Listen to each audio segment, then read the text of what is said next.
Ezra 8. రాజైన అర్తహషస్త ఏలుబడి కాలమందు బబులోను దేశము నుండి నాతో కూడా వచ్చిన ఇంటి పెద్దల వంశావళి. ఫినెహాసు వంశంలో గెర్షోమును, ఈతామారు వంశస్థులు దానియేలును, దావీదు వంశస్థులో హట్టూషును, షెకన్యా, పరోషుల వంశంలో జకర్యాయు వంశావళికి 150 మంది పురుషులను లెక్కింపబడిరి. పహత్మోయాబు వంశములో జెరహ్యా కుమారుడైన ఎల్యోయేనయు 200 మంది పురుషులను, షెకన్యా వంశములో యహాజియేలు కుమారుడును 300 మంది పురుషులను, ఆదీను వంశములో యోనాతాను కుమారుడైన ఎబేదను 50 మంది పురుషులను, ఏలాము వంశంలో అతల్యా కుమారుడైన యెషాయాయు 70 మంది పురుషులను, షెఫట్య వంశంలో మిఖాయేలు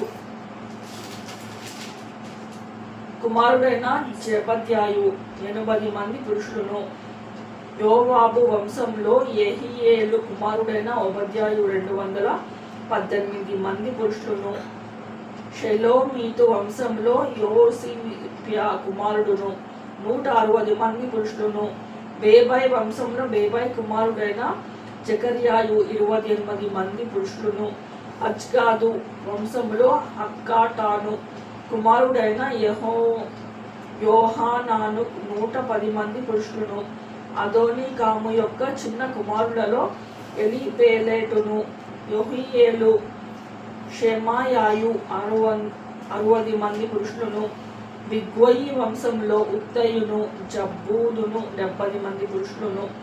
వీరిని నేను అహవా వైపునకు పారు నది యొద్దకు సమకూర్చితిని. అచ్చట మేము 300 దినములు గుడారంలో ఉంటుంది. అంతలో నేను జనులను యాజకులను తనిఖీ చూడగా లేవీయుడొకడు నాకు కనపడలేదు. అప్పుడు నేను పెద్దలైన ఎలియేజరు, అరియేలు, షెమాయా, ఎల్నాతాను, యారీబు, ఎల్నాతాను, నాతాను, జకర్యా,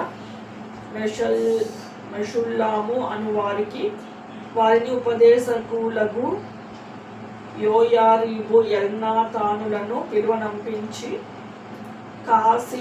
కాసిప్యా అను స్థలమందును అధికారి అయిన ఇద్దో యొద్దకు వారిని పంపి మా దేవుని మందిరమునకును పరిచారకులకును మా యొద్దకు తీసుకొని వచ్చినట్లుగా కాసిప్యా అను స్థలమందుండు ఇద్దోతోను అతని బంధువులైన నెతీనీయులతోనూ చెప్పవలసిన మాటలకు వారికి తెలియచెప్పితిని.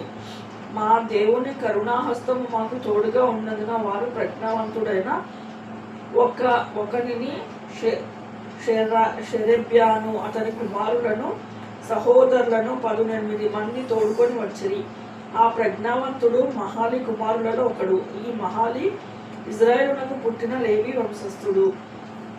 హాషబ్యాను అతనితో కూడా మొరారీయుడగు యెషయా అతని బంధువులను వారి కుమారులైన 20 మందిని వారు తోడుకొని వచ్చిరి. మరియు లేవీయులు చేయవలసిన సేవలో తోడ్పడుటకై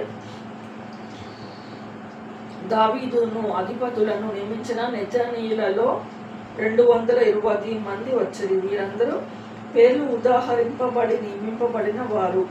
అప్పుడు దేవుని సన్నిధిని మమ్మును మేము దుఃఖపరుచుకొని మాకును మా చిన్నవారికిని మా ఆస్తికిని శుభ ప్రయాణము కలుగునట్లుగా ఆయనను వేడుకొనుటకు ఆహావా నది దగ్గర ఉపవాస ముందునని ప్రకటించితిని. మేలు కలుగు చేయుటకు ఆయనను ఆశ్రయించు వారందరికీ మా దేవుని హస్తము తోడుగా ఉండును. కానీ ఆయన హస్తమును ఆయన ఉగ్రతయు ఆయన విసర్జించు వారందరి మీదకి వచ్చినని మేము రాజుతో చెప్పి ఉంటుంది. కనుక మార్గమందున్న శత్రువుల విషయమై మాకు సహాయము చేయనట్లు కాల్బలమును రౌతులను రాజునొద్ద కావలెనని మనవి చేయుటకు సిగ్గు నాకు తోచెను. మేము ఉపవాసం నుండి ఆ సంగతిని బట్టి మా దేవుని వేడుకొనగా ఆయన మా మనవిని అంగీకరించను. కనుక నేను యాజకులలో నుండి ప్రధానులైన 12 మందిని అనగా షెరెబ్యాను, హషబ్యాను వీరి బంధువులలో 10 మందిని ఏర్పరిచి మా దేవుని మందిరమును ప్రతిష్ఠించుట విషయంలో రాజును అతని మంత్రులను అధిపతులను అక్కడ ఉన్న ఇజ్రాయిల్ అందరూ ప్రతిష్ఠించిన వెండి బంగారములను ఉపకరణములను తూచి వారికి అప్పగించితిని. 1300 మణుగుల వెండిని, 200 మణుగుల వెండి ఉపకరణములను, 200 మణుగుల బంగారమును, 7000 తులము గల 20 బంగారపు గిన్నెలను, బంగారమంతా వెలగల పరిశుద్ధమైన 2 రాగి పాత్రలను తూచి వారి చేతికి అప్పగించి, మీరు యెహోవాకు ప్రతిష్ఠింపబడిన వారు పాత్రలను ప్రతిష్ఠితములైనవి. ఈ వెండి బంగారములను మీ పితరుల దేవుడైన యెహోవా స్వేచ్ఛార్పణలై ఉన్నవి. కాబట్టి మీరు యెరూషలేములో యెహోవా మందిరపు ఖజానా గదులలో యాజకుల యొక్కయు లేవీయుల యొక్కయు ఇశ్రాయేలు పెద్దల యొక్కయు ప్రధానులైన వారి ఎదుట వాటిని తూచి అప్పగించు వరకు వాటిని భద్రముగా ఉంచుడని వారితో చెప్తుంది. కాబట్టి యాజకులను లేవీయులను వాటి ఎత్తు ఎంతో తెలుసుకొని యెరూషలేములో ఉన్న మన దేవుని మందిరమునకు కొనిపోవుటకై ఆ వెండి బంగారములను పాత్రలను తీసుకొనిరి. మేము మొదటి నెల 12వ దినమందు యెరూషలేమునకు వచ్చుటకై ఆహావా నది నుండి బయలుదేరగా మా దేవుని హస్తం మాకు తోడుగా నుండి శత్రువుల చేతిలో నుండి మార్గమందు పొంచి ఉన్న వారి చేతిలో నుండి మమ్మను తప్పించినందున మేము యెరూషలేమునకు వచ్చి 3 దినములు అక్కడ బస చేసితిమి. 4 దినములు వెండి బంగారముల పాత్రలను మా దేవుని మందిరమందు యాజకుడైన ఊరియా కుమారుడైన